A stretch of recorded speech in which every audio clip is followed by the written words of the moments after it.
So today we're going to be talking about our favorite person in all the world, Brie Larson. That's right, I have another Brie Larson video for you, and just check out this headline right here. This is from Variety. This is an interview that she did with some, I don't know, soy boy person here. Brie Larson on diversity in the Marvel Cinematic Universe. We gotta move faster. We gotta move faster on this diversity, because there's never been a black character or a female character ever in the MCU. Never, ever, ever, ever. Never. It's all just been straight white males the entire time in the MCU. So let's go ahead and take a look at what she has to say here. And, Brie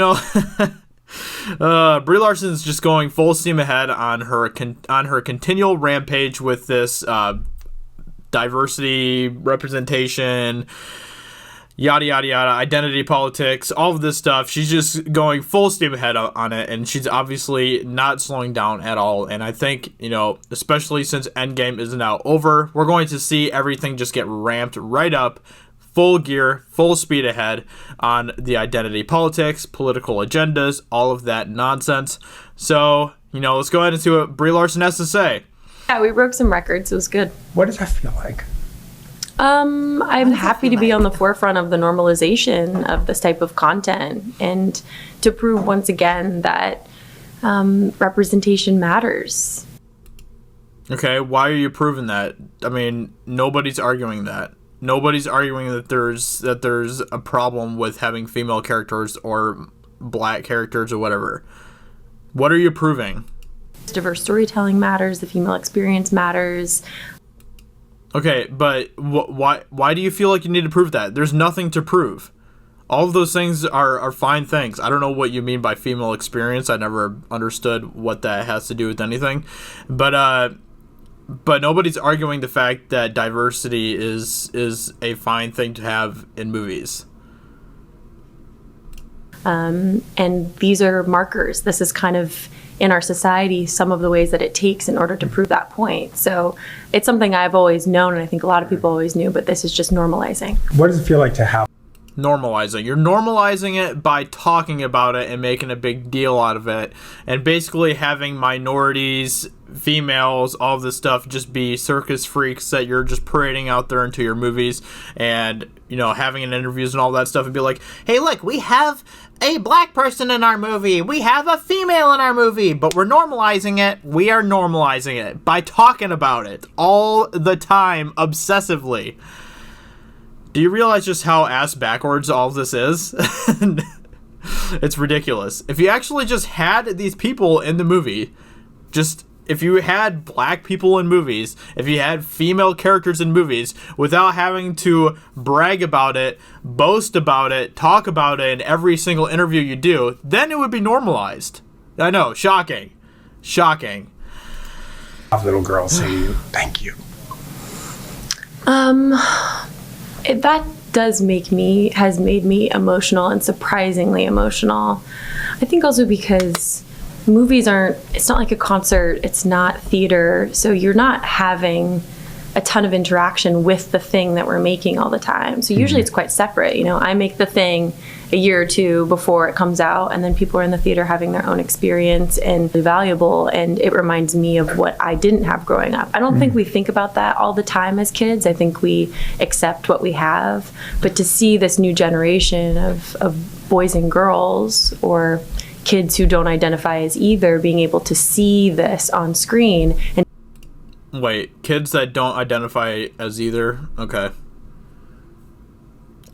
I'm sorry, there's just boys and girls. Okay. There's just boys and girls. To not know anything different is really exciting. What did you know about Captain Marvel before you got involved? I didn't. I mean, once Marvel kind of softly pitched the idea to me and said they wanted me to come in, I did my own research on it and kind of looked at the history of the character. But more than anything, the work began once I sat down and talked with them about it, because there's been a lot of iterations of this character, and yeah, and a lot of iterations. I wanted to see what pathway they were going to take with it. What was their reason for making the story, and who did they want this Carol Danvers Captain Marvel to be? And once I understood that, and on top of it understood that they really were hiring me to be the expert on this, that I was... Why would anybody hire this woman to be the expert? Why? I was going to be able to take all the source material and run with it and create something in regards to representation that I felt like was. Oh my gosh, come on. You don't need to be some angel of representation. Just be an awesome female character, okay? That's all you need to do. You don't need to be some sort of new symbol of representation for women, okay? We don't need that. You're doing nothing special here, okay? We've already had so many amazing female characters. We've had, I know people don't like to remember Pepper Potts, but Pepper Potts is an amazing female character in the MCU. I mean, we have Wonder Woman from the DCEU, who's fantastic, and her movie is way better than your movie, Brie Larson. We have, we have Ripley. We have Connors. We have all of these amazing female characters. You're doing nothing new here, nothing special. Stop pretending you are, okay? Stop it. It's really, really cringy to watch. It really is. It's ridiculous that you keep on thinking you're doing something new, something special, something that's never been done before. You aren't breaking any glass ceiling, okay? Nobody has ever had a problem with these female characters. Nobody, except for, okay, sure, there were maybe a handful of actual sexists out there who might have had a problem with Wonder Woman's movie, but 99% of the people out there loved that movie and enjoyed that movie and didn't have a problem with the fact that she was a superhero who happened to be a female. Missing, then it felt like a right match. And how important was it that there wasn't a love interest? I think it's super important, but I think it's important really just to give another option. It's not to say that to be in love or to have a love interest is like gross or unnatural in a story, and the norms is really, really important. I don't think a lot of people realize like how much that's a legacy of Stan Lee. Really lucky to have just gotten one. Anyway, she just continues on. I don't know. Let's see if there's anything else here that they highlight. Malcolm brought up that he never thought he'd see LGBTQ superhero, at least not when he was growing up. That breaks my heart to hear that because there's no reason, Larson said. I don't understand how you could think that a certain type of person isn't allowed to be a superhero. Nobody's saying that they aren't allowed to be superheroes. So to me, it's like we got to move faster, but I'm always wanting to move faster with this stuff.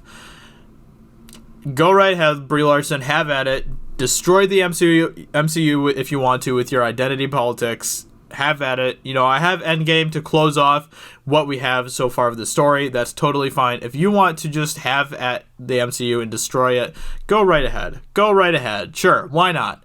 Why not? Go ahead and continue to make a big deal out of identity politics when there really doesn't need to be a big deal. Just have great characters in here, and it doesn't matter what's between their legs, it doesn't matter what their skin color is, and it doesn't matter who their love interests are. That none of that stuff matters in the long run, and you are making it a bigger deal than it needs to be.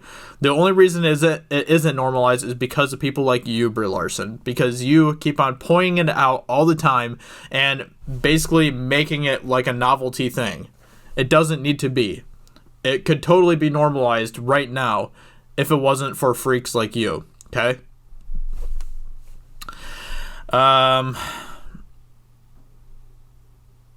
Anyway, this woman's insane.